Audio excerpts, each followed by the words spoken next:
last summer, the 2012 Olympic and Paralympic Games came to London, as I'm sure many of you are aware. A lot of noise, a lot of spectacle, a lot of sight and sound went on around it, particularly as I was living in London at the time. I took quite a lot of notice of what was going on. One of the things that was happening was the design of the Olympic and Paralympic mascots, Wenlock and Mandeville. I think about the end of July, I wrote a very, very quick blog post talking about how we could think about those mascots in terms of genderqueerness. Knocked up on the blog, went to the pub, didn't think about it, and it took off. It probably has been seen and read more than any other thing I've written, my PhD, published papers, so we can talk about rep and impact and blogging for that. And that was that, and that was fine. And I'd been talking to other people, and they said, well, why did you flesh it out a bit? It's a 500-word blog post. How about, there's some good ideas in there. They said, why not make it more? And I thought, okay, fine, I will. So this is the kind of the fleshed-out, built-up version, thinking about designing genderqueer. If you've already read the original blog post, I think a couple of people in the room have, this is going to be just bigger and better with more pictures, and if you haven't, there's going to be more theory. So there we go. So, again, my background is kind of in design and innovation around gender and sexuality, so this is the position that I'm coming from, really thinking about how gender gets built into design processes and what that might mean if we're thinking about designing genderqueer as well. So, to start off with just a bit of theory for this. When design happens, there's this kind of inscription process that happens about the designers thinking about who the potential audience are and how they're going to use whatever it is that they're designing. And so this results in technologies or artifacts containing what we call a script, where you kind of get certain competencies and responsibilities designed into the product itself, the thing itself. Obviously, this is an enormously political process, and as academics like Nellie Orgeron have shown repeatedly, the kind of designing of gender into and around objects, artifacts, processes is enormous and fascinating and terrifying in the ways that it happens. Some of the various examples I could think of just off the top of my head were the different kind of meanings that bicycles have had kind of imbued into them, whether they're these stylish things for men to show off on, to be kind of boy racers on their penny farthings, or whether they're things that for women that can give freedom, particularly at the turn of the last century. Whether microwaves are coded as these kind of quite high technology things that are used in kind of quite macho catering settings, or whether they're domestic things that get used by a housewife. Same technology, different meanings. Cassocks, again, for example, were designed, coded as neutral for the neutral priest, or possibly not so given the last talk. But when the Church of England started bringing female priests into the fold, suddenly there was this quite interesting dilemma about where do you get cassocks designed for different types of body shape. This hadn't really been thought about. The politics of the cassock had been male. And this kind of gives us the second thing, that what is often coded as a simply neutral technology or practice often defaults into male. So the perceived user for a technology is often coded as male, even though it's seen to be coded as female. And when femaleness gets coded, it's often in a very overt, harsh, and often pink way, as I'm sure you've seen a lot of the kind of the reviews of the pink pens on Amazon. Fantastic. But that's kind of when we get this terrible kind of not even misunderstanding, but just lack of critical thinking about on who on earth is being designed for. Sentence missing there, but yeah, if user attributes fail to match the actual technology, then designers start thinking about, well, has the technology failed? Has the design process failed? Now, in a lot of this, we're thinking about gender in very binary terms. I kind of had to dig through the literature when I started to flesh this paper up, and really couldn't find much dealing with any aspects of whether kind of sexuality and queerness, gender queerness. You're still talking about designing for fairly strict binaries, which is where sports comes into the equation. Now, sports and gender are just completely fascinating. It's a space where gender is very, very heavily policed, very, very heavily regulated itself.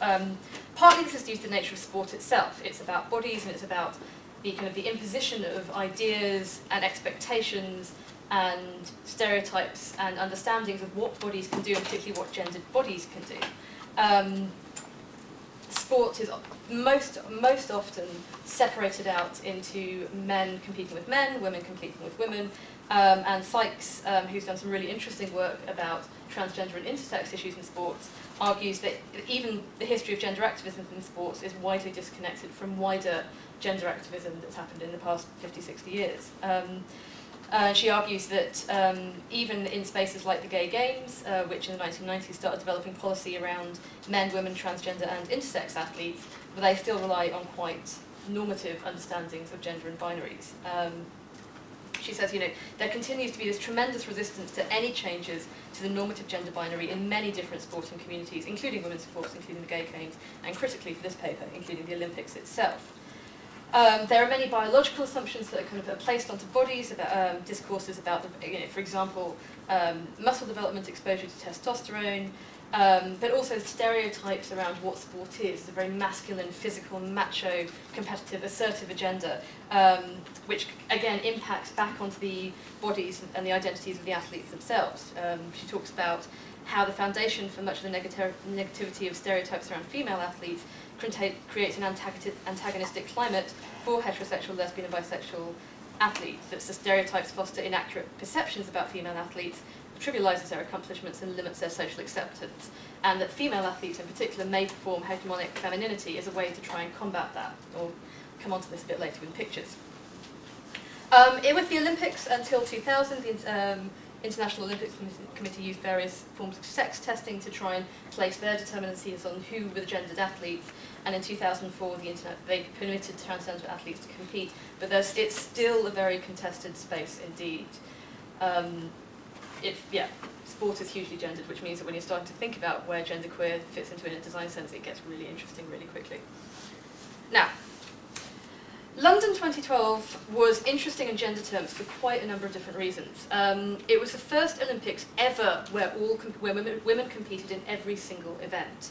The IOC called this a historic step towards gender equality, although there was contestation over the inclusion of, for example, the Saudi women's team. The charity No Women No Play said that their inclusion was merely tokenistic. The Women's Sport and Fitness Foundation said that emphasized it was a great female moment. As the games progressed, there was a lot of female visibility in the sports themselves. Women competed for the first time in boxing and in taekwondo. In the UK at least, you can see up on the screen, 2 gold medals were taken by Jade Jones in taekwondo, she's on the far left, and by Nicola Adams in the middle, who took the first ever women's Olympic gold medal in boxing. There are also more women than men on the US teams, and afterwards, and again with the publicity around Claire Balding presenting the games, it was described as the first ever women's Olympics. On sexuality, there were identified as 23 openly lesbian and gay Olympians, 2 openly lesbian and gay Paralympians. At that stage, they didn't count anyone who was identifying as bi, so when he did that, again, including Nicola Adams, the total goes up, and this is slightly about 2 to 3 times more openly LGBT athletes than were competing in the Beijing Games. There was also speculation that Grindr crashed when the Olympians came to town. And the chap on the on the right of the screen is one of the openly gay Paralympians, Lee Pearson. So, in gender terms, it's a really interesting. This Games itself was doing really interesting things, but it was still kind of separating these things. The gender binary was still holding. There was just a stronger female presence and a stronger LGBT presence. Now, in the Olympics, like I said, women were competing in 2 categories, and out of all the Olympic sports, there are 2 categories that only have women competing in them, only. The first one is rhythmic gymnastics, and the second one is synchronized swimming. Both of them, as you'll see, are very, very performative. Very, female femininity is performed here up to the ceiling. This is athletics. These are strong athletic bodies, but there's a lot of artifice, a lot of makeup, a lot of sparkle, a lot of music as well. Both rhythmic gymnastics and synchronized swimming perform to various forms of music, even though synchro, some of the teams performed to various heavy metal anthems as they went into the water. So yeah, it's very. These are, again, rhythmic gymnasts. Although it's still athletics, it's almost circus-style performativity of femaleness here.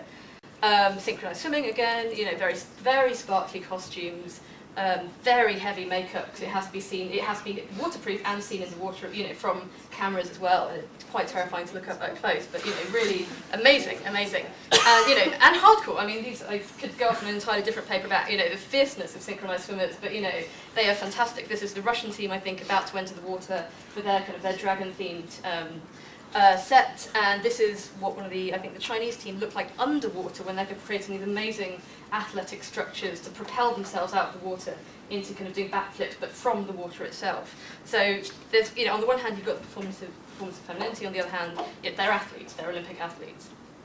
Now, one part of any games is the mascots who get designed, and they're kind of a little add-on to kind of add a little colour, a little kind of identity to each host city. They do different things depending on which city is hosting them and what they want the mascots to do. Now, for London 2012, the agency Iris were given the task of designing the mascots, and they designed Wenlock and Mandeville. Wenlock is the one with the orange bits on them, and they're named after Much Wenlock, which was the site of the first Olympian Games in the 1850s, which were inspiration for the current Olympic Games. Mandeville, which is in blue, who's in blue on the right, is named after Stoke Mandeville Hospital, which was the site of the Stoke Mandeville Games in 1948, which is seen again as a precursor to the Paralympics. There was a mixed critical reception when they were launched. They were described as like the aliens from The Simpsons, like King Kong, possibly like penises, like a drunken one-night stand between a Teletubby and a Dalek, sinister, terrifying, and Maura Judkis of the Washington Post said, "These mascots are monstrous, giant grey eyeballs, no fingers and feet, poor Mandeville's sharp ridges on his head. They more closely resemble an OXO kitchen tool than any plush toy ever made. Their design seems to be calculated to offend no one and to appeal to no one as well. As for their eyes are meant to be cameras. One could conclude that the entire thing is a big joke being played on London." So, the reception from the kind of a critical design audience was not fantastic, but in a sense, that wasn't the audience that these guys were being designed for. Wenlock and Mandeville were part of a bigger political agenda about getting sports into schools, this legacy effect of the Olympics. So they did a big tour around all the schools, Wenlock demonstrating the Olympian Games, Mandeville demonstrating the Paralympian Games, helping kids to strive to be the very best that they could be. So they would visit different schools for a visit, they would talk online, on Twitter, about how much they loved every single sport. There were lots of little videos of them doing different types of sports. There was a jingle that was written by McFly, which will earworm you horribly, and I'm going to link to that on Twitter after this talk. And kids loved them. Kids loved them, basically. You know, so this idea of them being monstrous and terrifying kind of missed the point that wasn't the audience, you know, at all. So the thing to hold in mind from here is that Wenlock and Mandeville love sports, and they love all the sports, and they want to do all the sports. At the games themselves, they were also present. They were on the trackside. This is Wenlock in the very famed kind of salute with Usain Bolt after he'd won one of his golds, and this is also Wenlock giving a great big hug to Mo Farah, I think after he'd won the second of his races. So they were very physically present as well. There was a mascot house where you could meet them, a bandstand where they did stage visits. There were very long queues of kids there. Apparently the people inside the Wenlock suit at least had an agent. So, you know, they were a big deal in mascotry. But what about gender? Now, for the agency themselves, what they'd taken from this was this idea that it was about creating mascots that would excite and inspire young people and encourage them to get involved in sport. Grant Hunter from the agency who designed them said, "Why have one mascot when you can have millions? To capture people's imagination, you have to create something iconic, something unique, something as individual as you or me. We have created a flexible design that allows you to make the mascot your own, while celebrating what is great about Britain, our heritage, our culture, our creativity. They are exclusive because they invite you to take part and get involved. They aren't the mascots, they are your mascots." So the result, Grant said, is world first, a multi-dimensional adaptable design for the digital age, which will allow you to customize the mascots later, and this was a thing that I'll show you shortly. And who knows what else, after all, we're just at the start of the journey and the possibilities are endless. So although the design themselves was kind of very much a cut and paste of various things of, ooh, London, so you've got the head shape of Wenlock is meant to represent the Olympics, medals won in each Olympics. Both of them have a kind of a taxi light on their forehead. Their eyes are cameras that let them record everything, and again, comments about surveillance state there. They have best timers to keep track of records. So they're sporty, and they are customizable as well. So in this online tool, make your own mascot, you can impose any form of gendered clothing and style onto them that you wanted, and any form of colour as well. There was no kind of separation in this tool out to, you know, if you put a skirt on Wenlock, then you could not put a moustache on Wenlock, you could do any combination that you wanted, basically. So with this idea of customisable kind of went to kind of, I guess, gendered tropes, gendered artefacts that one might recognise as falling in with specific identities and presentations as well. But that was just one part of it. As part of the video as well, and part of also the general performance of Wenlock and Mandeville, they were also demonstrated doing every single Olympic sport. And again, the little video I'll link to on Twitter is 3.5 minutes that takes you through Wenlock doing every single Olympic sport and jumping and running through them. But, as we know, sport is extremely gendered. And you have, for certain sports categories, you have to identify in one way or another to participate. But Wenlock is participating in every single sport, as is Mandeville. So this is Wenlock in, I think, either in the show jumping, not the dressage, I think. And this is the, I think this equestrian is the single Olympian sport where men and women compete against each other in the same category. So you have teams which can be both men and women, and you also have single riders, which are men and women competing together. So this is Wenlock competing in this mixed gender category. This is Wenlock competing in the Greco-Roman style wrestling. Now there is both men and women can participate in wrestling in the Olympics, but women can only do the freestyle, men and women can do the, men can do the Greco-Roman and the freestyle wrestling. And so you can see this from the kind of the characteristic blue and red suits that Wenlock is wearing here. And again, to do this, Wenlock must, to wear that suit, Wenlock must therefore identify as male. Only men are allowed to do Greco-Roman wrestling, so Wenlock is therefore male. But here was Wenlock doing rhythmic gymnastics. And also, and as with the opening slide, and as with my little badge here, also synchronized swimming. This is, a very, this Wenlock must therefore be female. This is not, although in the video, you were shown multiple Wenlocks doing things such as the rowing, where you need a team of Wenlocks to kind of, 2 people to man the boat to row down the river. The implication is that this is a Wenlock split out. This is not necessarily, the male Wenlock and female Wenlock. So Wenlock here, I'm arguing, kind of operates within, around gender. It is not, Wenlock is not agendered, Wenlock is not gendered, Wenlock can be both male, can be female, can be everything in between. Wenlock, by the fact of, this idea of it being, a flexible design. This flexible design also involves an awful lot of flexibility around gender as well. I mean, they're not performing much of the gendering. In the synchronized swimming Wenlocks, you only see kind of a sparkly pink costume, there's no makeup. In this, it's only a very bright pink ribbon, it's not actually the full amazing kind of spectacle of rhythmic gymnastics. And this, again, thinking of how Alison Bechdel talks about how female comic characters are often shown as drag, the male, but with, big lips, big eyelashes. Wenlock isn't doing that. Wenlock is still Wenlock, but just happens to be, holding some of the, the technologies of gendered sport. So what happened when this broke out into the world? Now, on the Twitter feeds, they never referred to themselves in any gender, and I've been back through the entire Twitter accounts for I am Wenlock and I am Mandeville. There is one reference from one of them to it, and that it refers to one of the Wenlock toys that sings and dances. So that's just the it identity. In some merchandising, Wenlock is referred to as he. In a sticker book I was given for my birthday of the mascots, there is a point where, Wenlock would like to do this, he would like to do this. So there is some kind of gendering that gets forced in that way as well. Other people try to impose gender onto them.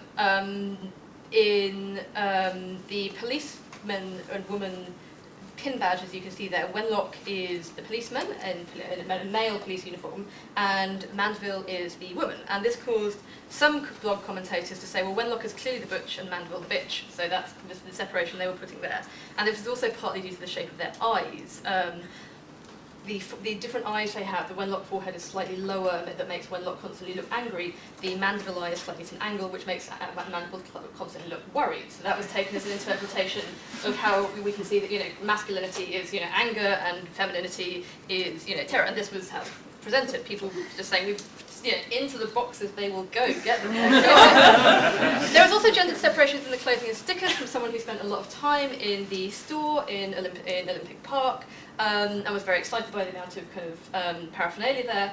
there were things like, there were socks you could buy, and you could buy socks that were pink, and they had, on one set of socks, Wenlock was riding a horse, and on the other sock, the pink sock, Wenlock was, again, being a rhythmic gymnast, and then you could buy some blue socks, and on the blue sock, Wenlock was playing football, and Wenlock was riding a mountain bike. So there was this kind of, and there was a similar thing with sticker sets, that the two sports were going to be sort of separated out. Yeah, okay. And again, bringing this back to my own experience with this, the most common search term I've had to hit, the blog post I wrote on this originally, was what gender are Wenlock and Mandeville? People, you know, this absolute uncomfortableness with that they could not just be genderqueer mascots. So, in conclusion, oh, blimey, no, okay, ignore that bottom thing. I'm still figuring out conclusions to this one. I think, for me, one of the fascinating aspects of the fact that if you're designing for all sports, that means you have to slice through gender under the very rigid policing that goes on in these types of organisations that control and police gender within sporting organisations, such as the International Olympic Committee. You have to claim these hybrid identities. The fact there was a customisable design, unintentionally, I do not believe for a minute that Iris had any thought of gender in what they were doing. It was just this idea of, you know, customisable for everyone. But the fact that it was customizable leads to kind of the imposition and reframing of gender, where Wenlock and Mandeville can be neither nor, can be both and, they can refuse and claim their genders. And also how, when this plays out in the wider space, how a lot of this kind of collapsing of neuter either collapse into male, or this kind of this rigidity of pulling them out and sticking them into their gender boxes as well. What's under that whole picture is what, for me, is interesting in the design terms, thinking about not how much this configures the user, because I'm not quite sure who the user is here, apart from people who are using the Design Your Mascot tool or buying Wenlock and Mandeville socks, but also configuring the object, what gendering is happening around the object there. And I think that's time, so thank you very much.